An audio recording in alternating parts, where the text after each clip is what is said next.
j'aime pas taper pas mes mouiller le maillot émaillé. Mouiller le maillot émaillé.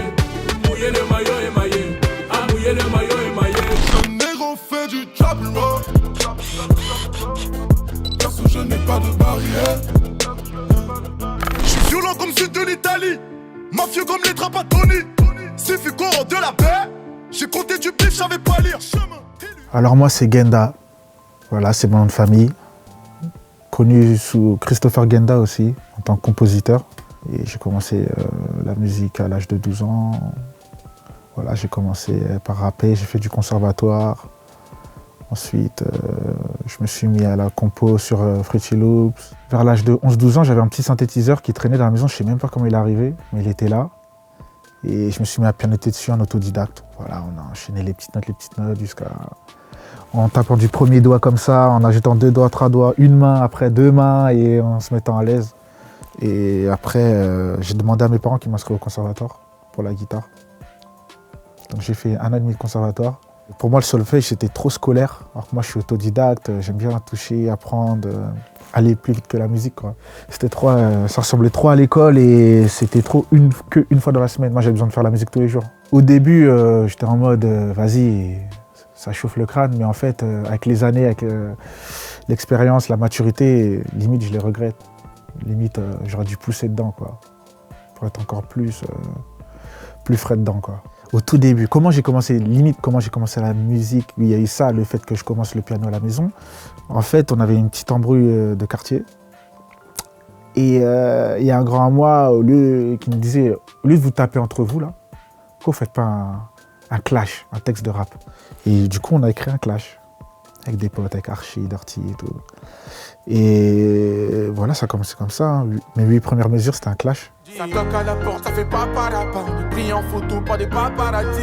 Gage prison, je passerai pas par là-bas. Sur le banc des accusés, y'aurait pas de place assise.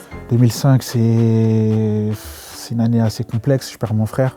Je suis mon frère assassiné, donc voilà. J'avais beaucoup de choses à dire, j'avais beaucoup de choses à faire. Au lieu de mal tourner, au lieu de trucs, ben voilà, j'ai tout mis dans la musique, quoi. En fait, c'est un pote à moi, Bristo. Il me présente Fruity Loops. Lui, il n'est pas du tout dans la musique. Il a juste vu peut-être son grand frère faire le truc. Tiens, il y a ça. C'est la démo. Bon, on n'avait pas de sous pour acheter le truc. Et il dit, voilà. Ici, je pense que c'est là que tu places tes kicks, tes claps et tout, etc. Et après, je me suis buté, quoi, tout seul. Ensuite, j'ai su comment on pouvait séquencer. Donc, du coup, comment enlever des éléments, les remettre et tout, etc. pour créer une loupe différente à chaque fois. Un séquencement. Alors l'époque des premiers placements, c'est sortie de lycée 2012. Voilà, j'ai donné le bac à mes parents. Tenez, laissez-moi maintenant. J'ai envie de faire la vie que je souhaite faire, quoi. La musique. Et donc voilà, avec Cocaine, je me retrouve à faire de la réal. Donc voilà, je compose sur place, on fait des mélos, des top lines, on écrit, on pose des idées, on bosse beaucoup. En 2014, c'est un grand de chez moi, Skinny Troy, qui me présente Aya Nakamura. Elle avait juste fait une vidéo sur Facebook de son Karma, justement, de son tout premier titre qu'elle a écrit, vraiment, de sa carrière. C'est le tout premier morceau qu'elle a écrit. Et on bosse dans mon même studio et on prépare Karma en 2012. Son premier petit bébé. Moi, dès qu'elle arrive, dès que je la vois déjà, personnage, tatouage et tout, très à l'aise. Elle avait déjà le délire artistique, déjà. Rien qu'au niveau de l'attitude et du visu. Et quand elle se met à chanter, elle a un truc en particulier. Direct. Alors elle, je lui ai même dit qu'on allait faire le premier million de vues ensemble, limite. C'est ce qui s'est passé après sur Brisé. J'étais sûr de faire quelque chose d'important avec. Ouais. J'étais sûr. Dès que je l'ai eu, je me suis dit non. Et la même année, mon manager de l'époque, Dems champion, Debo Camara, il me présente Que Black et NASA. C'est là qu'on a commencé l'aventure avec Que Black et NASA aussi. C'est la débauche, maman n'engaille, je débauche. C'est la débauche, maman n'engaille, je débauche. C'est des frérots du cœur que j'apprécie beaucoup déjà humainement. Et artistiquement, c'est lourd de travailler avec eux. Ils ont 2 univers distincts. J'aime bien travailler la mélancolie, l'acoustique, les choses profondes avec Que Black. Et j'aime bien travailler la bringue avec NASA. Pour le coup, regarde, t'as vu, j'étais avec Cocaine. Donc je sors d'un univers très très rap, underground. Et il y a une vague qui arrive. Il faut s'adapter au marché, il faut s'adapter aux sonorités, à ce qui se passe. Et du coup, je me fais la main sur le tas, en fait. Je me fais la main sur le tas et on crée les choses mutuellement avec les artistes aussi. Ils ont des idées. Donc voilà, tout le monde met la main à la pâte, tout le monde met sa pierre à l'édifice. Moi, personnellement, j'aime bien appeler ça juste de l'afro. C'est de l'afro. C'est pas de la zumba, de l'afro-trap, de l'afro-machin chouette, c'est de l'afro. La racine, elle est purement africaine. T'as vu, Yacine Malienne, que Black Masa, c'est des Congolais comme moi. Mais on a grandi ici, en France. Donc il y a cette culture urbaine française, on a nos textes et nos mots d'ici. Mais la racine est africaine, donc afro. Moi, c'est de l'afro. Moi, la guitare, c'est mon mood. Déjà parce que j'en ai fait en conservatoire et parce que sur mon logiciel, j'utilise aussi une guitare particulière. Donc la guitare, c'est aussi ma base, ouais. Une guitare secrète? Ouais. Bon, secrète, mais accessible à tous, hein, mais voilà quoi, tu peux... Tout le monde a accès à une guitare, mais personnellement, je faisais un stock de prod, un stock de composition. Aya, elle, pendant ce temps-là, a cherché des compos pour aller au studio et bosser des morceaux. Et elle avait la top line de comportement qu'elle m'a envoyé sur WhatsApp. Et moi, par la suite, je lui ai proposé la prod Ma Beauté. Moi, quand je commence à travailler, quand j'ouvre un projet, je commence par les mélos. Et après, je fais les drums. Avant, quand je travaillais sur Fruity Loops, je commençais par le drums et après les mélos. Parce que sur Fruity Loops, la couleur pour les drums, elle est meilleure en fait. Donc tout simplement, c'est mieux de faire les drums sur Fruity Loops et après les mélos. Contrairement à Logic. Sur Logic, c'est mieux de commencer par les mélos, les pianos, les guitares, les instruments mélodiques et après faire caler les drums.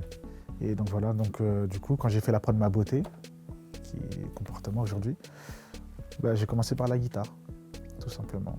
Par la guitare qui donne ce truc-là. Hop, une octave en haut. Ouais.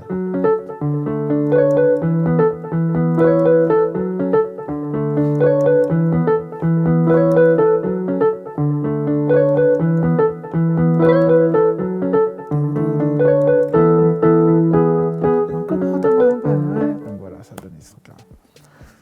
C'est cette base-là qui fait la musique aussi. Donc quand juste le beat commence et qu'on comprend cet enchaînement de guitare, cette grille-là, on comprend que c'est comportement. J'ouvre mon plug instrument qui s'appelle Omnisphère. Donc je vais dans les guitares, il y a un tas de guitares proposées et il y a cette fameuse guitare à hit. Donc voilà, je suis sur cette base-là.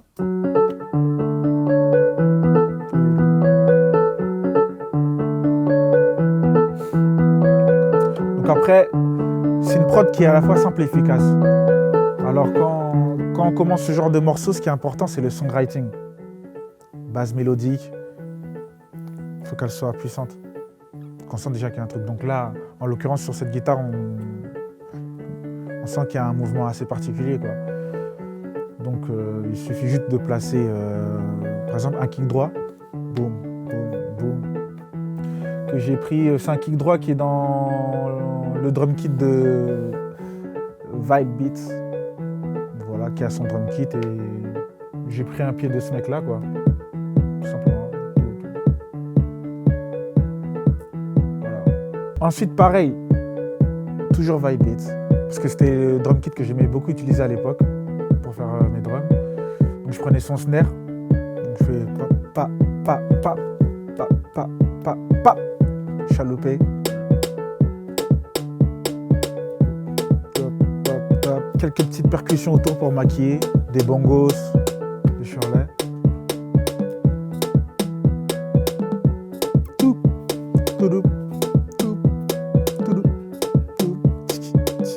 Donc ça fait que si je mute la guitare, ça donne ça. Pour l'image, pour pas qu'on dise il fait que de l'afro, non, je fais aussi de la trap et tout, de la variété française. J'ai travaillé sur Florent Pagny. Voilà, en ce moment, je travaille aussi avec Dixon, très bon artiste, avec du talent. Donc non, j'aime bien, je suis ouvert à tout. Florent Pagny, ça s'est fait sur un séminaire Universal. Je suis en édition chez Universal. Donc, le morceau sur Florent Pagny s'est fait avec Antoine Essartier et Thomas Laroche. Donc Florent, lui, il aime bien qu'on lui écrit et compose des morceaux. Il est cool avec ça. Il n'y a pas d'ambiguïté. Et donc on lui a proposé un bon morceau. Il l'a pris, il l'a interprété et ça s'est très, très bien passé. Je suis sur 120 BPM, 120 battements par minute. Ce qui était un bon BPM club pour l'époque. C'était sur ça. La plupart des gros tracks de l'époque tournaient autour de 120, 123, peut-être 124 pour pousser. Sinon, c'est là. Ou si un morceau comme celui-ci était tourné à 120, en club, il était pitché. Ensuite, je suis toujours sur l'hémisphère. Je sélectionne une basse.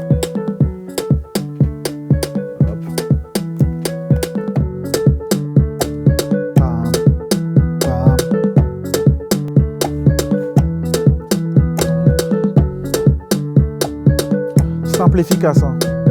Il n'y a pas de... On n'est pas en train de s'amuser. Vraiment simple et efficace. Il n'y a pas plus simple et efficace, quoi. Ça donne ça. Donc là, on peut l'attendre. Là, on l'attend bien. Boum, bam, bam. Ensuite, je maquille légèrement par ce qu'on appelle des plugged. C'est des instruments plaqués, en fait. Dur.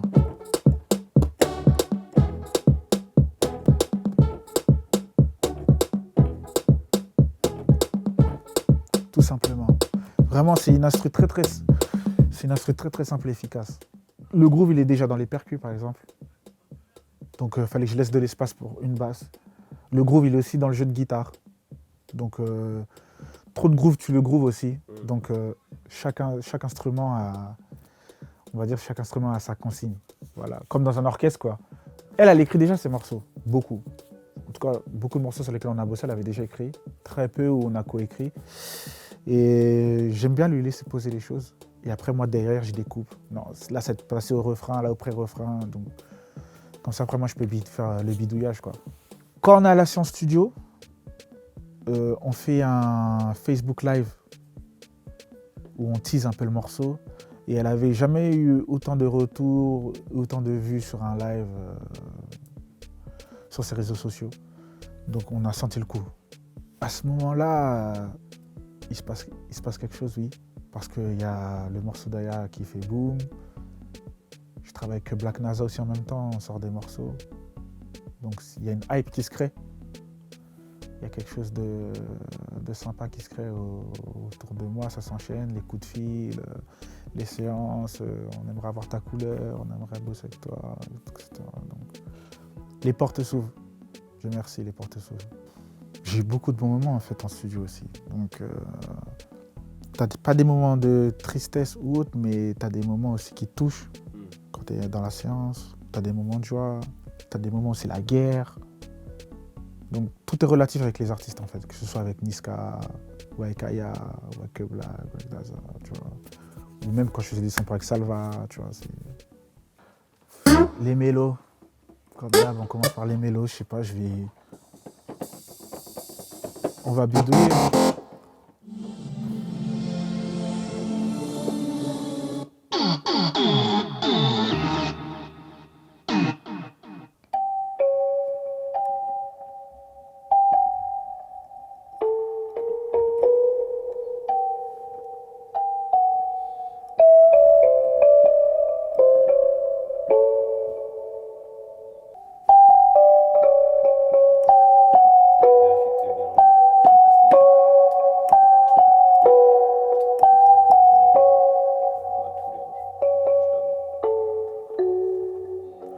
C'est parti, 130 BPM, les gars.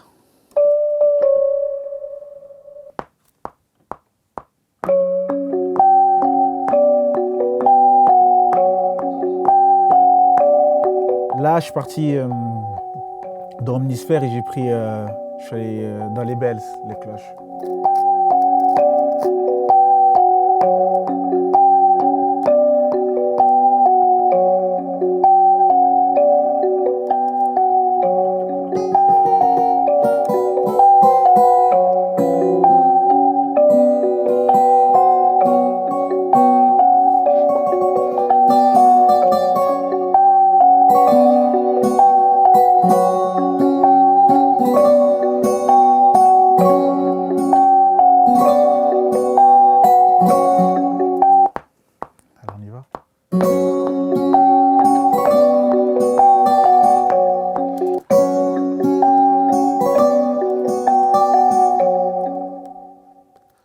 Pour les percus, je suis allé sur Splice. Splice, c'est une appli liée à un site où on peut télécharger des samples. Enfin, je vais prendre le kick.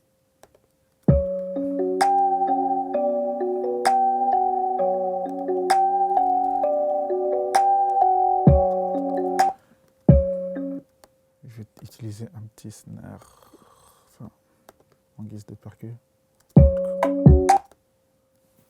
En fait, quand j'ai le mood avec les mélos, après j'aime bien créer les bons grooves sur les drums, tu vois. Le clap, généralement, j'aime bien le laisser assez droit. Mais c'est sur les pieds et sur les percus que je mets autour, c'est là que j'aime bien.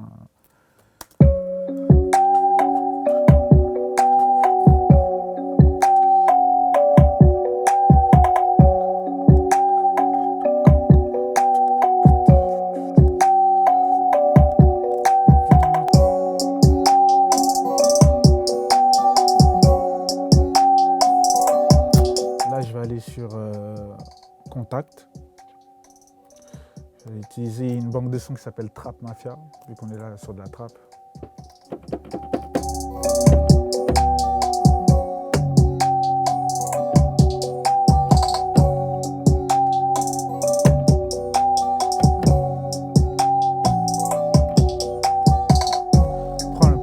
On peut aller rajouter un instrument lead encore.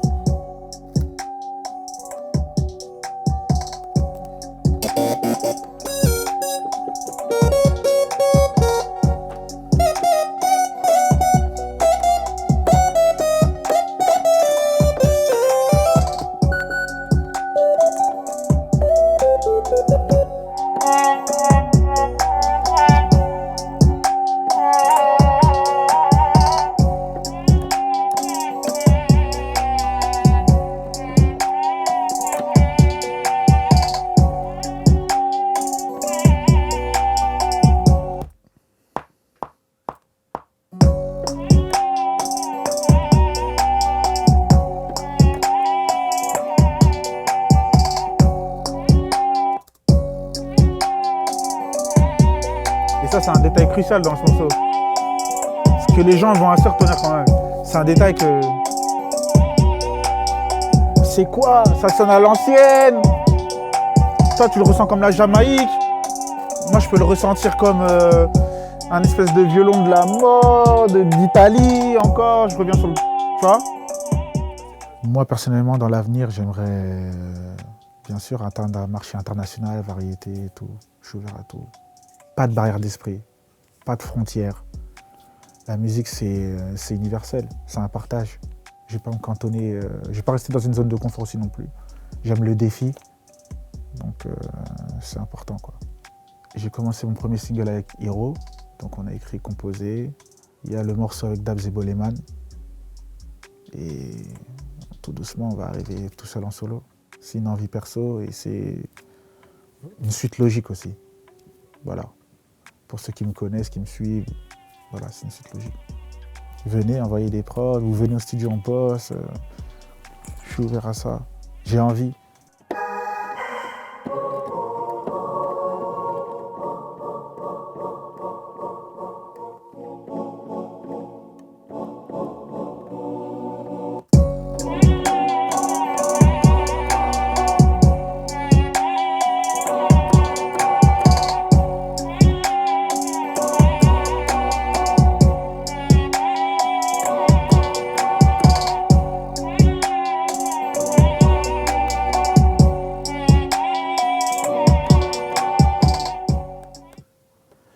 Une petite intro jusqu'au refrain à peu près.